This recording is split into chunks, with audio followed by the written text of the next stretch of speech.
ഇന്നത്തെ ക്ലാസ്സിൽ നമ്മൾ മൊഡ്യൂൾ 4 പുതിയൊരു പോർഷനിലേക്ക് കടക്കുകയാണ്.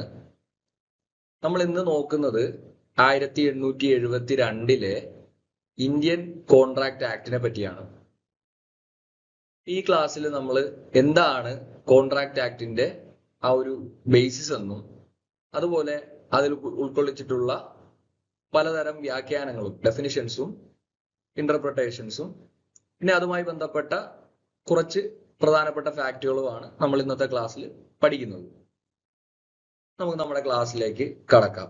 സോ ഞാൻ പറഞ്ഞ പോലെ നമ്മൾ ബേസിക്കലി ഇന്നത്തെ ക്ലാസ്സിൽ ഈ ഒരു സെഷനിൽ നമ്മൾ നോക്കുന്നതെന്ന് പറഞ്ഞു കഴിഞ്ഞാൽ ഒരു കരാറിന്റെ പൊതുവെയുള്ള എസെൻഷ്യൽസ് അല്ലെങ്കിൽ അതിന്റെ സ്വഭാവം എന്തെല്ലാമാണ്, ഇന്ത്യൻ കോൺട്രാക്ട് ആക്ടിന്റെ സ്വഭാവം എന്താണ്, അതിന്റെ നേച്ചർ എപ്രകാരമാണ്, മറ്റ് നിയമങ്ങളുമായിട്ട് അല്ലെങ്കിൽ ലോ ഓഫ് ഒബ്ലിഗേഷൻസ് എന്ന് പറയുന്ന ആ ഒരു ജനറൽ കൺസെപ്റ്റിന്റെ അടിയിൽ വരുന്ന മറ്റ് നിയമങ്ങളുമായിട്ട് എങ്ങനെയാണ് ഇന്ത്യൻ കോൺട്രാക്ട് ആക്ട് ആ സ്പേസ് ഷെയർ ചെയ്യുന്നതെന്നും പിന്നെ അതുപോലെ തന്നെ ഇതിന്റെ സ്കോപ്പ്, നമ്മുടെ ഇന്ത്യൻ കോൺട്രാക്ട് ആക്ടിന്റെ വ്യാപ്തി അല്ലെങ്കിൽ അതിന്റെ എക്സ്റ്റെന്റ് എത്രത്തോളം ഉണ്ടെന്നുമാണ് നമ്മൾ ഇന്നത്തെ ക്ലാസ്സിൽ പഠിക്കുന്നത്.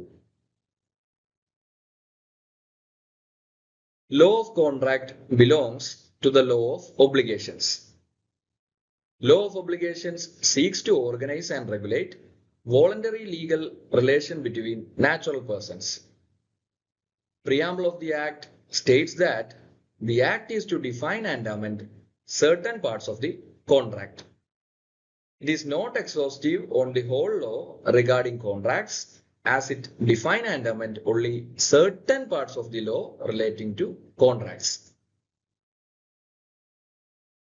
നമ്മൾ ഈ ഒരു കോൺട്രാക്ട് ആക്ടിന്റെ സ്വഭാവം പരിശോധിച്ചു കഴിഞ്ഞാൽ കരാർ നിയമം എന്ന് പറയുന്നത് ബേസിക്കലി അത് ലോ ഓഫ് ഒബ്ലിഗേഷൻസ് അഥവാ ബാധ്യതകളുമായി ബന്ധപ്പെട്ട് വരുന്ന നിയമത്തിന്റെ ഒരു ഭാഗമാണെന്ന് നമുക്ക് മനസ്സിലാക്കാൻ സാധിക്കും. ഇപ്പൊ ഒരു വ്യക്തി മറ്റൊരാളോട് നിയമപരമായി ചെയ്യാനോ അല്ലെങ്കിൽ ചെയ്യാതിരിക്കാനോ ബാധ്യസ്ഥനാകുന്ന അല്ലെങ്കിൽ അദ്ദേഹത്തെ അത്തരത്തിൽ ബാധ്യസ്ഥനാക്കുന്ന തരത്തിലുള്ള നിയമങ്ങളെയാണ് നമ്മൾ ലോ ഓഫ് ഒബ്ലിഗേഷൻസ് എന്ന് പറയുന്നത്. ഉദാഹരണത്തിന് ഒരു വ്യക്തി ഒരു കടയിൽ നിന്ന് സാധനം വാങ്ങുമ്പോൾ ആ സാധനത്തിന്റെ വില നൽകാനായിട്ട് അദ്ദേഹത്തിന് ഒരു ബാധ്യതയുണ്ട്. ഈ ബാധ്യതകള് വ്യക്തികൾ തമ്മിൽ സ്വമേധയാ ഉണ്ടാകുന്ന ആ ഒരു നിയമപരമായിട്ടുള്ള ബന്ധത്തിന്റെ അടിസ്ഥാനപ്പെടുത്തിയിട്ടുള്ള ബാധ്യതകളാണ്. അപ്പൊ അത്തരം ബന്ധങ്ങളെ നിയന്ത്രിക്കാനാണ് കോൺട്രാക്ട് ആക്ട് അഥവാ നമ്മുടെ കരാർ നിയമം സഹായിക്കുന്നത്. അപ്പൊ ഇതില് നിങ്ങൾ ശ്രദ്ധിച്ചു കഴിഞ്ഞാല് ആക്ടിന്റെ പ്രിയാമ്പിളില് it has been stated that the act is to define and amend only certain parts of the contract. അപ്പോ there are several other enactments relating to contractual obligations. ഞാൻ ഈ പറഞ്ഞ ഈ ഒരു ലോ ഓഫ് ഒബ്ലിഗേഷൻസ് അല്ലെങ്കിൽ ഒരു പലതരത്തിലുള്ള കരാറ് ബാധ്യതകളെ നമുക്ക് മറ്റ് പല അല്ലെങ്കിൽ ആ ഒരു കോൺട്രാക്ച്വൽ നേച്ചറിനെ മറ്റ് പല ആക്ടുകളുടെ കീഴിലും നമുക്ക് ഐഡന്റിഫൈ ചെയ്യാനായിട്ട് സാധിക്കുന്നുണ്ട്. ഉദാഹരണത്തിന് നമ്മുടെ ഇന്ത്യൻ പാർട്ണർഷിപ്പ് ആക്ട് അല്ലെങ്കിൽ sale of goods act, specific relief act, Indian trust act, negotiable instrument act, ഇതിന്റെ എല്ലാം കീഴിലും ഇത്തരത്തില് വ്യക്തികൾ തമ്മിൽ ഉള്ള വിവിധ ബന്ധങ്ങളിൽ ഏർപ്പെടുമ്പോൾ ഉണ്ടാകുന്ന കരാറുകൾ, അതുമായി ബന്ധപ്പെട്ട ബാധ്യതകൾ ഈ പറയപ്പെടുന്ന ആക്ടുകളിലും പരാമർശിക്കുന്നുണ്ട്. അപ്പൊ ഇതില് ഇന്ത്യൻ പാർട്ണർഷിപ്പും പിന്നെ അതുപോലെ സെയിൽ ഓഫ് ഗുഡ്സ് ആക്ടും എന്നൊക്കെ പറയുന്നത് ബേസിക്കലി ഇന്ത്യൻ കോൺട്രാക്ട് ആക്ടിന്റെ തന്നെ ഭാഗമായിരുന്നതും പിന്നീട് മാറ്റി ഇൻഡിപെൻഡന്റ് ആയിട്ട് സെപ്പറേറ്റ് എനാക്ട്മെന്റ് ആക്കി മാറ്റിയിട്ടുള്ള രണ്ട് ആക്ടുകളാണ് ഈ ഇന്ത്യൻ പാർട്ണർഷിപ്പ് ആക്ടും സെയിൽ ഓഫ് ഗുഡ്സ് ആക്ടും. അപ്പോ ഇന്ത്യൻ കോൺട്രാക്ട് ആക്ട് എന്ന് പറയുന്നത് കോൺട്രാക്ട്സുമായി അല്ലെങ്കിൽ കരാറുകളുമായി ബന്ധപ്പെട്ട ചില പർട്ടിക്കുലർ കാര്യങ്ങളെ നിർവചിക്കാനും അവയെ ഭേദഗതി ചെയ്യുവാനും വേണ്ടിയിട്ടുള്ള ഒരു നിയമനിർമ്മാണമാണ്. അപ്പോൾ ഈ ഒരു പ്രിയാമ്പിളിൽ ഈ ഒരു കാര്യം വ്യക്തമാക്കിയിട്ടുണ്ടെന്നും നമുക്ക് മനസ്സിലായി. അപ്പോൾ അതിന്റെ കൺസെപ്റ്റ് എന്ന് പറഞ്ഞു കഴിഞ്ഞാൽ അല്ലെങ്കിൽ അതിന്റെ അർത്ഥം എന്ന് പറഞ്ഞു കഴിഞ്ഞാൽ കരാറുകളുമായി ബന്ധപ്പെട്ട എല്ലാ നിയമങ്ങളും ഇന്ത്യൻ കോൺട്രാക്ട് ആക്ടിന്റെ മാത്രം കീഴിൽ ഉൾപ്പെട്ടിട്ടുള്ളതല്ല എന്നുള്ളതാണ്. നമുക്ക് ഈ പല നിയമങ്ങളിലും ഇത്തരത്തിൽ ഐഡന്റിഫൈ ചെയ്യാൻ സാധിക്കുന്നു എന്നുള്ളതാണ് അതിന്റെ അർത്ഥം. അപ്പോൾ ഇതൊരു സമ്പൂർണ്ണ നിയമം അല്ലെങ്കിൽ ഒരു exhaustive law relating to contracts എന്നുള്ള തരത്തിൽ നമുക്ക് ഇന്ത്യൻ കോൺട്രാക്ട് ആക്ടിനെ വിളിക്കാൻ പറ്റില്ല. ഇപ്പം ഉദാഹരണത്തിന് ഒരു വസ്തു അത് വിൽക്കുമ്പോൾ ഉണ്ടാകുന്ന കരാറിനെ കുറിച്ച് ചില അടിസ്ഥാന തത്വങ്ങൾ മാത്രമാണ് ഇന്ത്യൻ കോൺട്രാക്ട് ആക്ടിന്റെ കീഴിൽ പറയുന്നത്. ഇതിനെപ്പറ്റി ഡീപ്പായിട്ട് പരാമർശിക്കുന്നത് സെയിൽ ഓഫ് ഗുഡ്സ് ആക്ടിന്റെ കീഴിലാണ്, അല്ലെങ്കിൽ പാർട്ണർഷിപ്പ് അതിനെപ്പറ്റി പറയുന്ന പാർട്ണർഷിപ്പ് ആക്ടിന്റെ കീഴിലാണ്. അപ്പൊ ഇതൊരു ജനറൽ ലോ ആണ്. പക്ഷെ കരാറുകളുമായി ബന്ധപ്പെട്ട ഒരു ജനറൽ ലെജിസ്ലേഷൻ ആയിട്ട് നമുക്ക് കോൺട്രാക്ട് ആക്ടിനെ ഐഡന്റിഫൈ ചെയ്യാനായിട്ട് സാധിക്കുന്നുണ്ട്. എന്നാൽ ചില പ്രത്യേകതരം കരാറുകൾക്ക് പ്രത്യേക തരത്തിലുള്ള നിയമവ്യവസ്ഥകളും പല ലെജിസ്ലേഷൻസിലൂടെ പാർലമെന്റ് കൊണ്ടുവന്നിട്ടുമുണ്ട്. അപ്പോ നമുക്ക് കാണാൻ സാധിക്കുന്നത് എന്താണ്? It is therefore said that the law of contracts is not the whole law of agreements, nor is it the whole law of obligations. It is the law of those agreements which give rise to obligations and those obligations into freedom of contract. ഇപ്പൊ കരാർ നിയമം എന്ന് പറയുന്നത് എല്ലാ കരാറുകളുടെയും നിയമമല്ല, മറിച്ച് അതൊരു എന്താണ്, അത് എല്ലാ കരാറുകളുടെയും മാത്രമല്ല എല്ലാ ബാധ്യതകളുടെയും നിയമവുമല്ല, മറിച്ച് അത് ബാധ്യതകൾക്ക് വഴിയൊരുക്കുന്ന അല്ലെങ്കിൽ അവയ്ക്ക് കാരണമാകുന്ന കരാറുകളുടെ അതിന് ഒരു ഓപ്പർച്യൂണിറ്റി ഉണ്ടാക്കുന്ന എഗ്രിമെന്റുകളുമായി ബന്ധപ്പെട്ട് വരുന്ന ഒരു നിയമനിർമ്മാണമാണ്. അപ്പൊ ഇത് കരാറുകൾ ഉണ്ടാക്കുന്നതിനും അത് ലംഘിക്കപ്പെടുമ്പോഴുള്ള അവകാശങ്ങൾക്കും ബാധ്യതകൾക്കും നിയമപരമായിട്ട് സംരക്ഷണം നൽകുവാൻ വേണ്ടി ഉദ്ദേശിച്ചിട്ടുള്ള ഒരു എനാക്ട്മെന്റ് ആണ് ഇന്ത്യൻ കോൺട്രാക്ട് ആക്ട് ഓഫ് 1872 എന്ന് പറയുന്നത്. അപ്പോ ബേസിക് ആയിട്ട് നമ്മൾ മനസ്സിലാക്കേണ്ടത് ഇത്രമാത്രമാണ്. ലോ ഓഫ് ഒബ്ലിഗേഷൻസ് എന്ന് പറയുന്ന ആ ഒരു ബ്രോഡ് സ്പെക്ട്രത്തിലെ ഒരു കണ്ണി അല്ലെങ്കിൽ ഒരു കണിക മാത്രമാണ് ഇന്ത്യൻ കോൺട്രാക്ട് ആക്ട് എന്ന് പറയുന്നത്. പിന്നെ നമുക്ക് അടുത്തതായിട്ട് ഇന്ത്യൻ കോൺട്രാക്ട് ആക്ടിന്റെ എക്സ്റ്റെൻഡ് ആൻഡ് കമൻസ്മെന്റ് ആണ്. Section 1 provides extent and commencement of the act. This act extends to the whole of India. അപ്പൊ നിലവില് ഇന്ത്യൻ കോൺട്രാക്ട് ആക്ട് 1872 ഇന്ത്യ മുഴുവനും ബാധകമാണ്.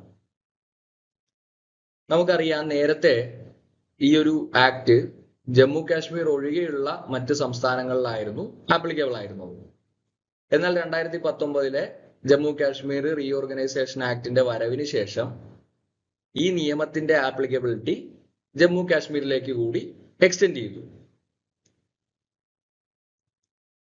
നിയമം ഉണ്ടാക്കിയത് അല്ലെങ്കിൽ അത് എനാക്ട് ചെയ്യപ്പെട്ടത് എന്നാണ് 25 ഏപ്രിൽ 1872.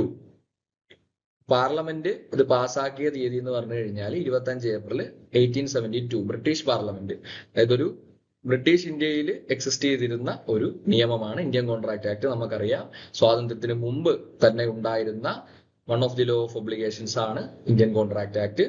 അത് ഇനാക്ട് ചെയ്യപ്പെട്ട തീയതി എന്ന് പറഞ്ഞു കഴിഞ്ഞാൽ 25 ഏപ്രിൽ 1872 ആണ്. കമൻസ് ചെയ്തത് സെപ്റ്റംബർ 1, 1872. അതേ വർഷത്തിൽ തന്നെ സെപ്റ്റംബർ 1-ാം തീയതിയാണ് ഇന്ത്യൻ കോൺട്രാക്ട് ആക്ട് കമൻസ് ചെയ്തത്. Section 1 provides that provisions of any act, statute or regulation not expressly repealed by this act and any usage, custom of trade or incident of any contract not inconsistent with the provisions of the act will not be affected. ഇപ്പോ section 1 ഒരു പ്രധാനപ്പെട്ട കാര്യം കൂടി എടുത്തു പറയുന്നുണ്ട്. അപ്പൊ ഈ നിയമം ഇന്ത്യൻ കോൺട്രാക്ട് ആക്ട് വന്നതിന് ശേഷം അത് അതിനു മുമ്പ് നിലവിലുണ്ടായിരുന്ന എന്നാൽ ഈ നിയമം എക്സ്പ്രസ്ലി റദ്ദാക്കാത്തതുമായിട്ടുള്ള മറ്റു നിയമങ്ങൾ തുടർന്നും നിലനിൽക്കുമെന്നാണ് ഇവിടെ പറഞ്ഞിരിക്കുന്നത്. അപ്പോ വ്യാപാര മേഖലയിലൊക്കെ നൂറ്റാണ്ടുകളായി നിലനിൽക്കുന്ന ചില പ്രത്യേക തരത്തിലുള്ള കസ്റ്റംസും കീഴ്വഴക്കങ്ങളും ഒക്കെ ഇനിയും ഈ ആക്ട് വന്നതിന് ശേഷവും അത് ആക്ട് എക്സ്പ്രസ്ലി പ്രൊഹിബിറ്റ് ചെയ്യാത്തടത്തോളം അല്ലെങ്കിൽ ഇല്ലീഗൽ ആകാത്തടത്തോളം ഇനിയും അവ തന്നെ ആപ്ലിക്കബിൾ ആയി തുടർന്നു പോകും എന്നുള്ള തരത്തിലാണ് ഈ ഒരു സെക്ഷൻ 1 പ്രതിപാദിച്ചിരിക്കുന്നത്. ഇപ്പോ ഉദാഹരണത്തിന് ഒരു കച്ചവടം നടത്തുമ്പോൾ രേഖാമൂലമുള്ള ഒരു കരാറില്ലാതെ, ഒരു റിട്ടേൺ ആയിട്ടുള്ള അല്ലെങ്കിൽ ഒരു വിസിബിൾ റെപ്രസെന്റേഷനിലൂടെ ഉള്ള ഒരു എഗ്രിമെന്റ് ഇല്ലാതെ വാക്കാൽ മാത്രം ധാരണയാക്കുന്നത് ചില മേഖലകളിൽ സാധാരണമാണ്. അല്ലെങ്കിൽ ചില പ്രത്യേക ട്രേഡുമായിട്ട് ബന്ധപ്പെട്ടോ അല്ലെങ്കിൽ ചില പ്രത്യേക ബിസിനസ്സുമായിട്ട് ബന്ധപ്പെട്ടോ അവയൊക്കെ സാധാരണമാണ്. അപ്പൊ അത്തരം കസ്റ്റംസിനെ അല്ലെങ്കിൽ കീഴ്വഴക്കങ്ങളെ ഈ നിയമത്തിന് വിരുദ്ധമല്ലെങ്കിൽ, ഈ ഒരു ഇന്ത്യൻ കോൺട്രാക്ട് ആക്ടിൽ എക്സ്പ്രസ് ആയിട്ട് അവയെ പ്രൊഹിബിറ്റ് ചെയ്തിട്ടില്ലെങ്കിൽ അവ ഇനിയും തുടർന്നും പ്രാബല്യത്തിലിരിക്കുമെന്നാണ് ഈ ഒരു പർട്ടിക്കുലർ പോർഷനിൽ പറയുന്നത്. അപ്പോ ചുരുക്കത്തില് ഈ നിയമം ഒരു പുതിയ സംവിധാനം കൊണ്ടുവന്നപ്പോഴും അത് പഴയ കാലം മുതൽ നിലനിന്നിരുന്ന ചില നല്ല കീഴ്വഴക്കങ്ങളെയും മറ്റ് നിയമങ്ങളെയും ഇത് ഇല്ലാതാക്കുന്നില്ല എന്നുള്ളതാണ് ഇതിന്റെ ഒരു പ്രത്യേകത, സവിശേഷത. അപ്പോ ഇത് ഇന്ത്യൻ കോൺട്രാക്ട് ആക്ടിന്റെ വൺ ഓഫ് ദി, അല്ലെങ്കിൽ അതിന്റെ നേച്ചറും പൊതു സ്വഭാവവും അതുപോലെ അതിന്റെ പരിമിതികളും വീണ്ടും ഊന്നി പറയുന്ന ഒരു പോർഷൻ കൂടിയാണ്. ഇനി നമുക്ക് ഇന്നത്തെ ക്ലാസ്സിന്റെ ഏറ്റവും സുപ്രധാനമായിട്ടുള്ള ഏരിയയിലേക്ക് കടക്കാം. Interpretation close. ഇന്ത്യൻ കോൺട്രാക്ട് ആക്ടിലെ ഏറ്റവും പ്രധാനപ്പെട്ട ഡെഫിനിഷൻസ് ആണ് നമ്മൾ ഇനി അടുത്തതായിട്ട് നോക്കാൻ പോകുന്നത്. മറ്റേത് ആക്ടുകളിലെയും പോലെ തന്നെ ഇവിടെയും സെക്ഷൻ 2 കീഴിൽ തന്നെയാണ് ഇന്റർപ്രിട്ടേഷൻ അല്ലെങ്കിൽ ഡെഫിനിഷൻ ക്ലോസ് ഉൾപ്പെടുത്തിയിട്ടുള്ളത്. പിന്നെ ആക്ടിന്റെ മറ്റു ചില ഇടങ്ങളിലായിട്ട് ചില പ്രത്യേക സാഹചര്യങ്ങളിൽ ചില പ്രത്യേക വാക്കുകളെയൊക്കെ കൂടി വിശദീകരിക്കുന്നുണ്ട്. അത് നമുക്ക് അന്നേരം സെക്ഷൻസ് പഠിക്കുമ്പോൾ നോക്കാം. ഇപ്പോ ആദ്യമായിട്ട് section 2A, proposal. When one person signifies to another his willingness to do or to abstain from doing anything with a view to obtaining the assent of that other to such act or abstinence, he is said to make a proposal. അപ്പോൾ ഒരു വ്യക്തി മറ്റൊരാളോട് ഒരു കാര്യം ചെയ്യാനോ, his willingness to do, or ചെയ്യാതിരിക്കാനോ, to abstain, അപ്പൊ ചെയ്യാതിരിക്കാനോ ഉള്ള തന്റെ ആഗ്രഹം അറിയിക്കുകയും അതിലൂടെ ആ മറ്റേ വ്യക്തിയുടെ സമ്മതം നേടാൻ ശ്രമിക്കുകയും ചെയ്യുമ്പോൾ അവിടെയാണ് നമ്മളൊരു പ്രൊപ്പോസൽ എന്ന ആ പ്രക്രിയയാണ് നമ്മളൊരു പ്രൊപ്പോസൽ വെക്കുക എന്ന് പറയുന്നത്. ഉദാഹരണം പറയാനാണെങ്കിൽ എ എന്ന വ്യക്തി ബിയോട് തന്റെ കാറ് 5 ലക്ഷം രൂപയ്ക്ക് വിൽക്കാൻ തയ്യാറാണെന്ന് പറയുന്നു. അപ്പൊ ഇവിടെ ബിയുടെ സമ്മതം നേടാൻ വേണ്ടിയിട്ടാണ് എ ഇത്തരത്തിലൊരു നിർദ്ദേശം അല്ലെങ്കിൽ ഒരു പ്രൊപ്പോസൽ വെക്കുന്നത്. അപ്പൊ അതിനെ ഒരു പ്രൊപ്പോസലായിട്ട് നമുക്ക് കണക്കാക്കാം. അല്ലെങ്കിൽ ബി പറയുകയാണ് നിന്റെ കാർ ഞാൻ 5 ലക്ഷം രൂപയ്ക്ക് വാങ്ങാൻ തയ്യാറാണ്. അപ്പൊ അവിടെയും ഒരു പ്രൊപ്പോസലാണ് വരുന്നത്. Section 2B, promise. When the person to whom the proposal is made signifies this assent, the proposal is said to be accepted. A proposal, when accepted, becomes a promise. ഇപ്പൊ വാഗ്ദാനം. ഒരു പ്രൊപ്പോസൽ ലഭിക്കുമ്പോൾ അത് ലഭിച്ച വ്യക്തി ആ പ്രൊപ്പോസലിനോട് തന്റെ സമ്മതം, തന്റെ അസന്റ് അറിയിച്ചു കഴിഞ്ഞാൽ ആ ഒരു പ്രൊപ്പോസല് സബ്സിക്വന്റ് ആയിട്ട് ഒരു പ്രോമിസ് അല്ലെങ്കിൽ ഒരു വാഗ്ദാനമായിട്ട് പരിണമിക്കും. ഉദാഹരണം പറയാനാണെങ്കിൽ എയുടെ കാറ് വാങ്ങാനുള്ള ആ നിർദ്ദേശം ബി കേട്ടതിന് ശേഷം താനത് വാങ്ങാൻ തയ്യാറാണെന്ന് ബി മറുപടി പറയുന്നതായിട്ട് നമ്മൾ കണ്ടു കഴിഞ്ഞാല് ഇവിടെ എയുടെ പ്രപ്പോസൽ സ്വീകരിച്ചുകൊണ്ട് ബി നടത്തിയ ആ ഒരു ആക്ടിനെ നമ്മളൊരു പ്രോമിസ് ആയിട്ട് അല്ലെങ്കിൽ ഒരു വാഗ്ദാനമായിട്ട് മാറിയതായി കാണാൻ നമുക്ക് സാധിക്കും. ഈ promisor and promisee. Section 2C.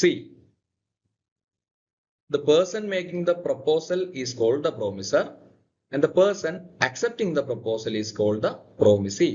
അപ്പോൾ ഒരു കാര്യം, ഒരു പർട്ടിക്കുലർ ആക്ട് ചെയ്യാമെന്നോ ഒരു പർട്ടിക്കുലർ ആക്ടിൽ നിന്നും അബ്സ്റ്റെയിൻ ചെയ്യാമെന്നോ ഉള്ള തരത്തിൽ പ്രപ്പോസൽ വെക്കുന്ന ആ വ്യക്തിയെയാണ് നമ്മൾ പ്രോമിസർ എന്ന് വിളിക്കുന്നത്. കാരണം അദ്ദേഹമാണ് ആ ഒരു പ്രപ്പോസൽ മുമ്പോട്ട് വെക്കുന്നത്.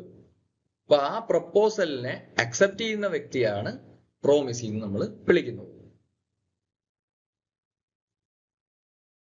അടുത്തതായിട്ട് നമുക്ക് എന്താണ് ഇന്ത്യൻ കോൺട്രാക്ട് ആക്ടിലെ കൺസിഡറേഷൻ അഥവാ പ്രതിഫലം എന്നുള്ളതിന്റെ വ്യാഖ്യാനമെന്ന് പരിശോധിക്കുക. Consideration under section 2 clause D gives when at the desire of the promiser, the promisee or any other person has 1 done or abstained from doing, or 2 does or abstains from doing, or 3 promises to do or to abstain from doing something, such act or abstinence or promise is called the consideration for the promise. അപ്പോ ഒരു promise അല്ലെങ്കിൽ ഒരു വാഗ്ദാനം legally പ്രാബല്യത്തിൽ വരണമെങ്കിൽ അതിനൊരു consideration എന്ന് പറയുന്നത് വളരെ അത്യാവശ്യമായിട്ടുള്ള ഒരു ഘടകമാണ്. നമ്മൾ ഇന്ത്യൻ കോൺട്രാക്ട് ആക്ടിന്റെ ഈ ഒരു ഇന്റർപ്രിട്ടേഷൻ ക്ലോസ് വിട്ട് കഴിയുമ്പോൾ മറ്റ് ഡീറ്റെയിൽഡ് ആയിട്ടുള്ള പ്രൊവിഷൻസ് പരിശോധിക്കുമ്പോൾ കൺസിഡറേഷൻ എന്ന് പറയുന്നതിന്റെ പ്രാധാന്യം എത്രത്തോളം ഉണ്ടെന്ന് നമ്മൾ വിശദമായിട്ട് പഠിക്കും. അപ്പൊ ബേസിക് ആയിട്ട് ലീഗലി ഒരു പ്രോമിസ് എൻഫോഴ്സിബിൾ ആകണമെങ്കിൽ അല്ലെങ്കിൽ അത് നിലവിൽ വരണമെങ്കിൽ അതൊരു എഗ്രിമെന്റ് ആയിട്ട് പരിണമിക്കണമെങ്കിൽ അതിന് എന്താണ് കൺസിഡറേഷൻ എന്ന് പറയുന്നത് വളരെ അത്യാവശ്യമായിട്ടുള്ള ഒരു ഘടകമാണ്. അപ്പോൾ ഈ കൺസിഡറേഷൻ എന്ന് പറഞ്ഞു കഴിഞ്ഞാല് ഒരു എഗ്രിമെന്റിന്റെ കീഴിൽ ഓരോ കക്ഷിക്കും ലഭിക്കുന്ന എന്തെങ്കിലും തരത്തിലുള്ള നേട്ടമോ അല്ലെങ്കിൽ അവർ ചെയ്യുന്ന എന്തെങ്കിലും തരത്തിലുള്ള പ്രവൃത്തിയോ അല്ലെങ്കിൽ അവർ ചെയ്യാത്ത അല്ലെങ്കിൽ ചെയ്യില്ല എന്ന് വാഗ്ദാനം നൽകുന്ന എന്തെങ്കിലും തരത്തിലുള്ള പ്രവൃത്തികളോ ഒക്കെയാണ് നമ്മൾ കൺസിഡറേഷൻ എന്ന് പറയുന്നത്. ലളിതമായി പറഞ്ഞു കഴിഞ്ഞാൽ എന്തെങ്കിലും പകരം നൽകുക എന്നതിനെയാണ് നമ്മൾ പ്രതിഫലം കൊണ്ട് ഉദ്ദേശിക്കുന്നത്. നമുക്കൊരു മാക്സിമം ഉണ്ട്, ക്വിഡ് പ്രോ ക്യോ എന്ന് പറയുന്നത് നമ്മൾ ഒരുപാട് ഏരിയാസിൽ കേട്ടിട്ടുള്ളതായിരിക്കും, സംതിങ് ഫോർ സംതിങ്. അപ്പൊ ദാറ്റ് സംതിങ്, ആ something for some other thing, അതിനെയാണ് നമ്മൾ കൺസിഡറേഷൻ എന്ന് പറയുന്നത്. ഉദാഹരണം പറയാനാണെങ്കിൽ എ എന്ന വ്യക്തി തന്റെ കാർ വിൽക്കാനായിട്ട് ബിയുമായി ഒരു കരാർ ഉണ്ടാക്കുന്നു.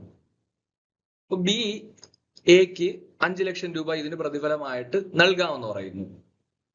അപ്പൊ അവിടെ ആ ബിയുടെ ആ ഒരു ആക്ടിനെയാണ് നമ്മൾ എന്തെന്ന് പറയുന്നത്, കൺസിഡറേഷൻ എന്ന് പറയുന്നത്. അപ്പൊ ഇവിടെ വിൽക്കാമെന്ന് പറയുന്നു, തുക നൽകാമെന്ന് പറയുന്നു. അപ്പൊ ഇത് രണ്ടും ഫ്യൂച്ചറിൽ നടക്കുന്ന ഇവന്റ്സ് ആണ്. അപ്പൊ promises to do or abstain from doing എന്നുള്ളത് കൊണ്ട് അതാണ് ഉദ്ദേശിക്കുന്നത്. ഇനി ചെയ്യുകയോ അല്ലെങ്കിൽ ചെയ്യാതിരിക്കുകയോ ചെയ്യുക ഒരു സൈമിൾട്ടേനിയസ് ആയിട്ട് നടക്കുന്ന ആക്ട്. നമ്മൾ കടയിൽ പോയിട്ട് കുറച്ച് സാധനം വാങ്ങുന്നു, അതിന്റെ എമൗണ്ട് നമ്മൾ പേ ചെയ്യുന്നു, അയാൾ സാധനം നമുക്ക് തരുന്നു.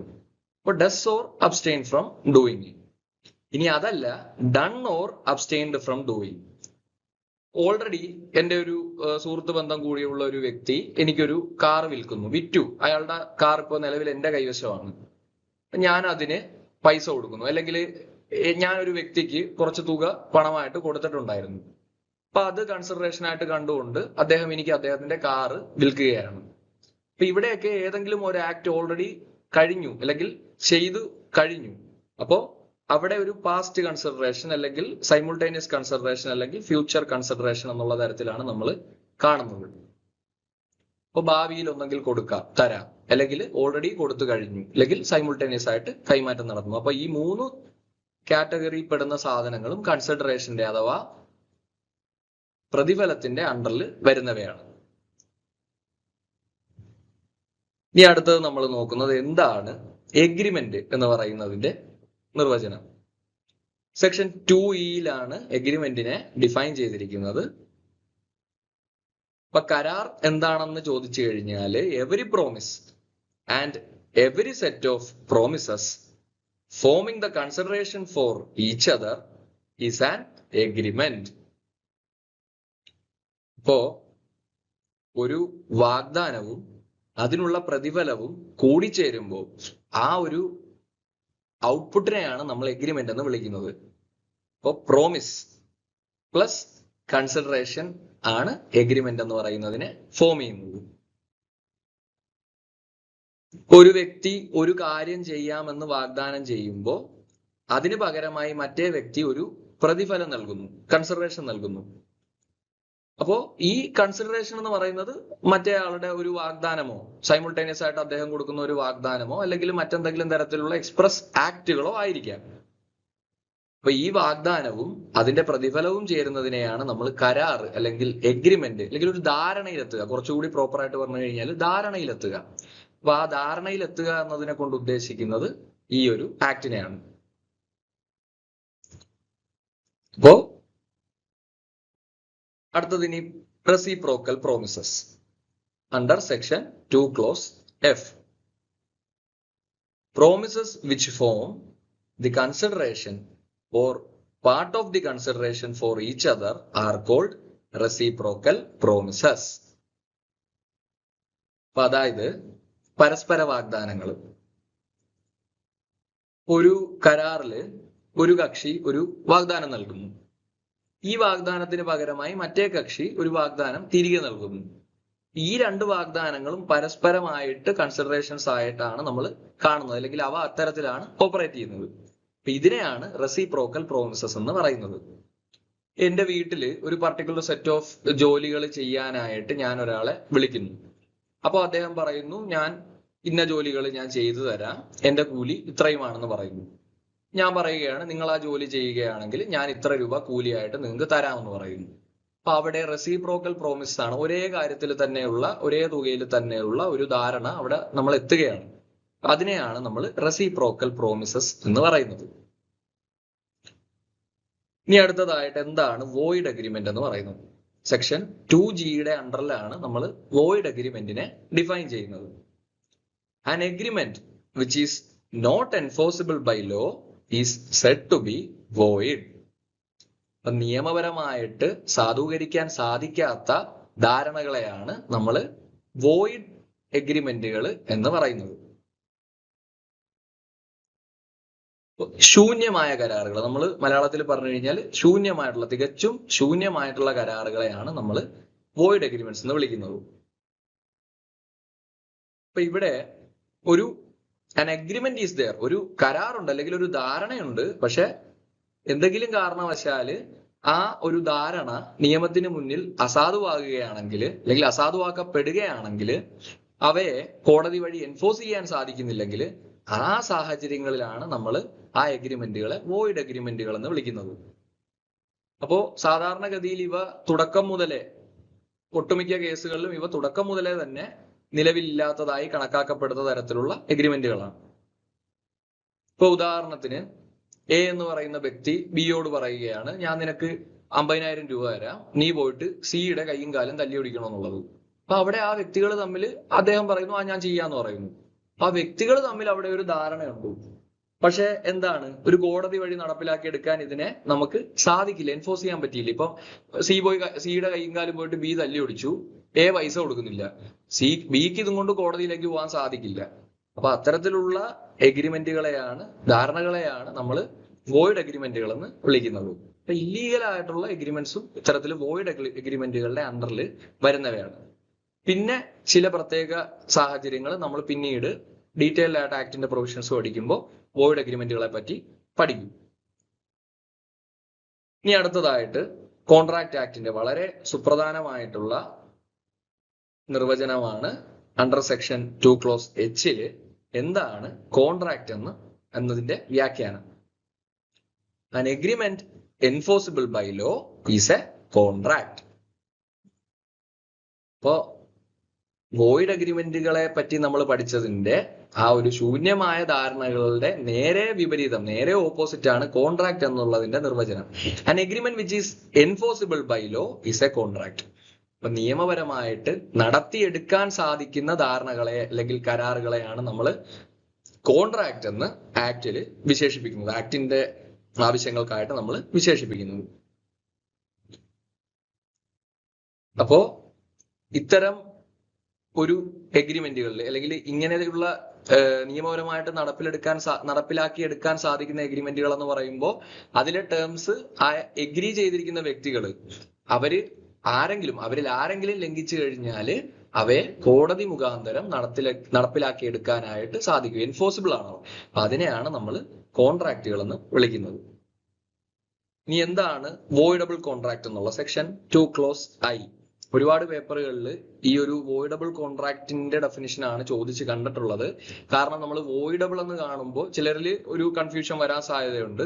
അതായത് വോയിഡ് ആയിട്ടുള്ള എഗ്രിമെന്റ്സ് ആണ് എന്നുള്ള തരത്തിൽ, അല്ലെങ്കിൽ അവയെ നടത്തിയെടുക്കാം എന്ന് പറയുന്ന തരത്തിൽ. അപ്പൊ ഏതിലാണ് ഇതിന്റെ അണ്ടറിലാണ് വോയിഡബിൾ എന്ന് പറയുന്നതിന്റെ ഡെഫിനിഷൻ വരുന്നതെന്ന് ചിലപ്പോൾ നമുക്ക് ക്വസ്റ്റ്യൻ കാണുമ്പോൾ കൺഫ്യൂഷൻ വരാം.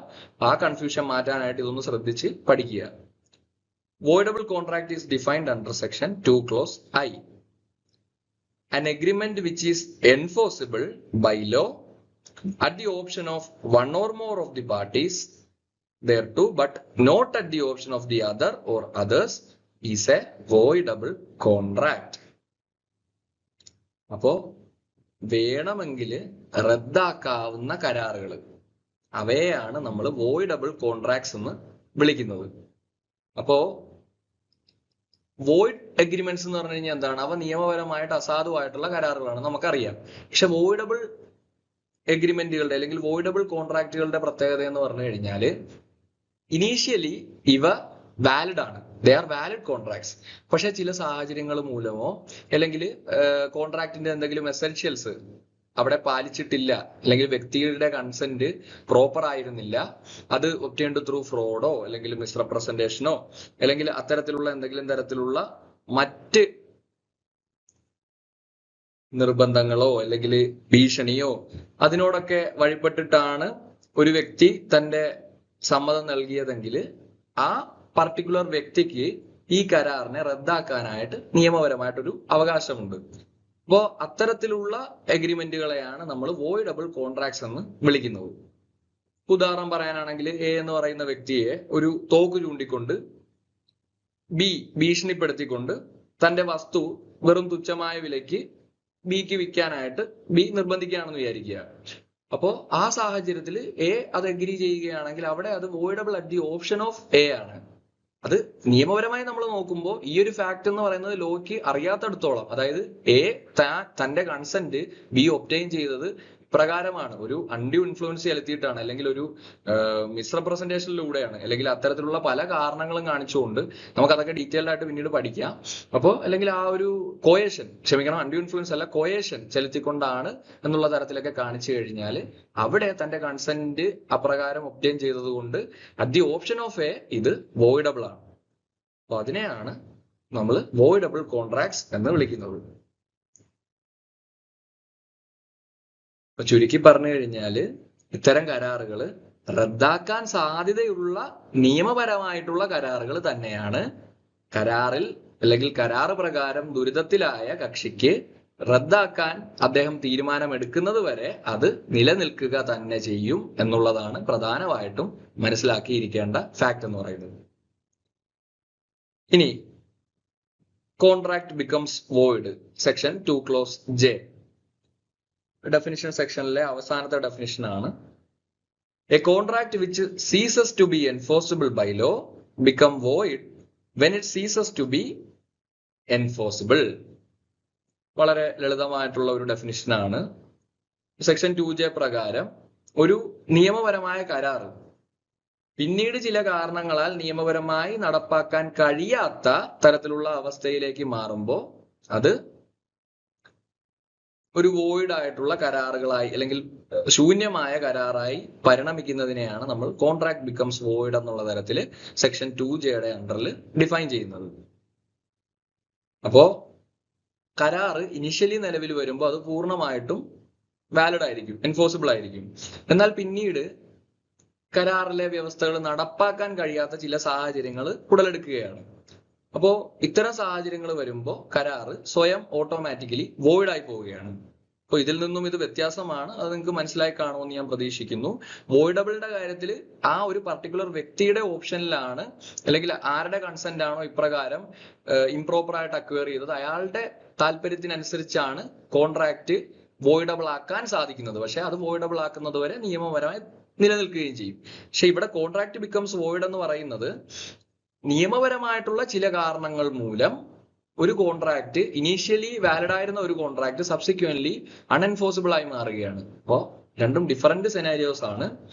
ഇപ്പോ ഉദാഹരണം പറയാനാണെങ്കിൽ എയും ബിയും തമ്മിൽ ഒരു കരാർ ഉണ്ടാക്കുകയാണ് വിദേശ രാജ്യത്തേക്ക് കുറച്ച് സാധനങ്ങൾ കയറ്റി അയക്കാൻ വേണ്ടിയിട്ട്.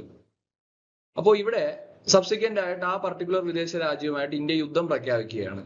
അല്ലെന്നുണ്ടെങ്കിൽ എന്താണ്, മറ്റെന്തെങ്കിലും തരത്തിലുള്ള നയതന്ത്രപരമായിട്ടുള്ള തീരുമാനങ്ങൾ എടുത്തുകൊണ്ട് ആ വിദേശ രാജ്യത്തേക്ക് സാധനങ്ങളൊന്നും കയറ്റി അയക്കണ്ട എന്നുള്ള തരത്തിൽ പാർലമെന്റ് ഒരു നിയമം പുറപ്പെടുവിക്കുകയാണ്, അല്ലെങ്കിൽ ഗവൺമെന്റ് ഒരു ഓർഡർ ഇടുകയാണ്. അപ്പൊ ആ സാഹചര്യത്തിൽ ഒബ്വിയസ്ലി ആ കരാറിലെ ടേംസ് പെർഫോം ചെയ്യാനായിട്ട് കൺസേൺഡ് വ്യക്തികൾക്ക് സാധിക്കില്ല. അപ്പോ അവിടെ നമ്മൾ കണക്കാക്കുന്നത് കോൺട്രാക്ട് ബിക്കം വോയിഡ്. സെക്ഷൻ 2Jയുടെ ഡെഫിനിഷൻ പ്രകാരം the contract has become void എന്നാണ് നമ്മൾ അവിടെ പറയുന്നത്.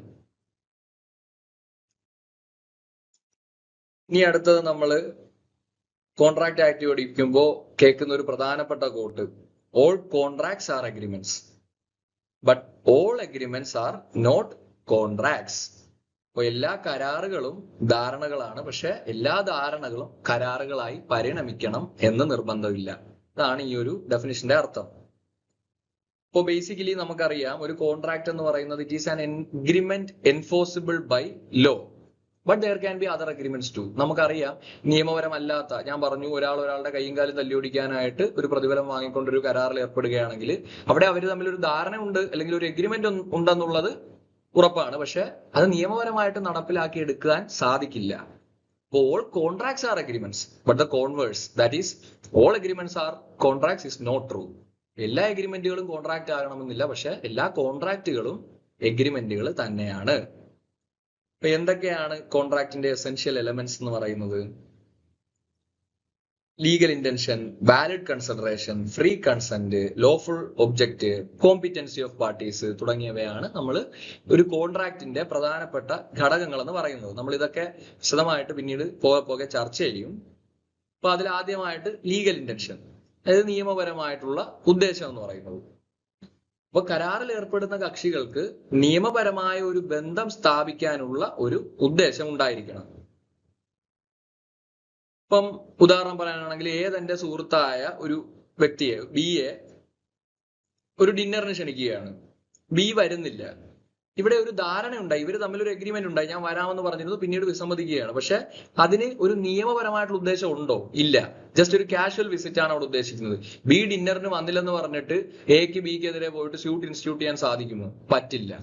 അപ്പൊ അതാണ് there must be a legal intention, ഒരു നിയമപരമായ ഉദ്ദേശം ഉണ്ടായിരിക്കണം. അതാണ് ഒരു കോൺട്രാക്ടിന്റെ ആദ്യത്തെ ഘടകം എന്ന് പറയുന്നത്. പിന്നെ സാധുവായിട്ടുള്ള എന്തെങ്കിലും പ്രതിഫലം കൊടുത്തിരിക്കണം, ഒരു വാലിഡ് കൺസിഡറേഷൻ അവിടെ ഉണ്ടായിരിക്കണം. അപ്പോ കരാറിലെ പ്രതിഫലം എന്ന് പറയുന്നത് റിയൽ ആയിരിക്കണം, അത് മിയർലി ഇല്യൂസറി അല്ലെങ്കിൽ ഒരു എന്തെങ്കിലും തരത്തിലുള്ള പ്രോപ്പർലി നമുക്ക് വാലിഡേറ്റ് ചെയ്യാൻ പറ്റാത്ത അല്ലെങ്കിൽ എന്തെങ്കിലും തരത്തിൽ യഥാർത്ഥമല്ലാത്തതായി പോകാൻ സാധ്യതയുള്ള പ്രതിഫലങ്ങളായി പോകരുത്. വെറും എന്താ പറയണ്ടേ, ഒരു റിയൽ ഒരു എക്സിസ്റ്റൻസ് ആ ഒരു കൺസിഡറേഷന് ഉണ്ടായിരിക്കണം. ഇത് ബേസിക്കലി നമുക്കറിയാം കൺസിഡറേഷൻ റെസിപ്രോക്കൽ പ്രോമിസിന്റെ കാര്യത്തിൽ നമുക്ക് അവിടെയും ഒരു യാഥാർത്ഥ്യമായിട്ടുള്ള ഒരു ധാരണയിലാണ് അവരെത്തുന്നത്. ഇപ്പൊ രണ്ടാമത്തതാണ് വാലിഡ് കൺസിഡറേഷൻ എന്ന് പറയുന്നത്. അടുത്തത് ഫ്രീ കൺസെന്റ് എന്ന് പറയുന്നത്. ഇപ്പോ സ്വതന്ത്രമായിട്ടുള്ള വ്യക്തികളുടെ സമ്മതം, പരസ്പര സമ്മതം. ഇപ്പൊ ഭീഷണി അല്ലെങ്കിൽ നിർബന്ധം, വഞ്ചന, ഇപ്പോ ഈ പറയുന്ന പലതരത്തിലുള്ള നമ്മൾ ഇനി പഠിക്കാൻ പോകുന്ന അൺഡ്യൂ ഇൻഫ്ലുവൻസോ മിസ്റ്റേക്കോ കോയർഷനോ ഫ്രോഡോ ഇവയൊന്നും ഇല്ലാതെ അല്ലെങ്കിൽ മിസ്റെപ്രസന്റേഷനോ ഒന്നും കൂടാതെ പൂർണ്ണ സമ്മതത്തോടെ ആയിരിക്കണം കരാറിൽ ഈ വ്യക്തികൾ ഏർപ്പെടുന്നത്. പിന്നെന്താണ് ലോഫുൾ ഒബ്ജക്റ്റ്, അഥവാ ഒരു സാധുവായിട്ടുള്ള വിഷയം. അപ്പൊ കരാറിലെ ഒബ്ജക്റ്റ് എന്ന് പറയുന്നത് അല്ലെങ്കിൽ വിഷയം എന്ന് പറയുന്നത് നിയമവിരുദ്ധമായിട്ടുള്ളതോ അല്ലെങ്കിൽ ലീഗലി അതിന്റെ എന്താണ് ഒബ്ജക്ഷനബിൾ ആയിട്ടുള്ള ഒബ്ജക്ട്സ് ആയി പോകാനായിട്ട് പാടില്ല. പിന്നെന്താണ് കോമ്പീറ്റൻസി ഓഫ് പാർട്ടീസ്, കക്ഷികളുടെ നിയമപരമായിട്ടുള്ള യോഗ്യത. ഇപ്പൊ കരാറിൽ ഏർപ്പെടുന്ന വ്യക്തികള് പ്രായപൂർത്തിയായിരിക്കണം, അല്ലെങ്കിൽ അവരുടെ മാനസിക നില സാധാരണഗതിയിലുള്ളവയായിരിക്കണം. അവയെ പറ്റിയൊക്കെ പരാമർശിക്കുന്നതാണ്, അല്ലെങ്കിൽ അവര് മറ്റ് തരത്തിലൊന്നും നിയമപരമായിട്ട് വിലക്കപ്പെട്ടവരായിരിക്കരുത്. അതിനെയൊക്കെയാണ് നമ്മൾ കോമ്പീറ്റൻസി ഓഫ് പാർട്ടീസ് കൊണ്ട് ഉദ്ദേശിക്കുന്നത്. അപ്പൊ അതുകൊണ്ട് തന്നെ എല്ലാ കരാറുകളും ധാരണകളാണ്, പക്ഷെ എല്ലാ ധാരണകളും കരാറുകളാണെന്ന് നമുക്ക് പറയാൻ സാധിക്കില്ല. അപ്പൊ ഇന്നത്തെ ക്ലാസ് ോടുകൂടി അവസാനിച്ചിരിക്കുന്നു. നന്ദി.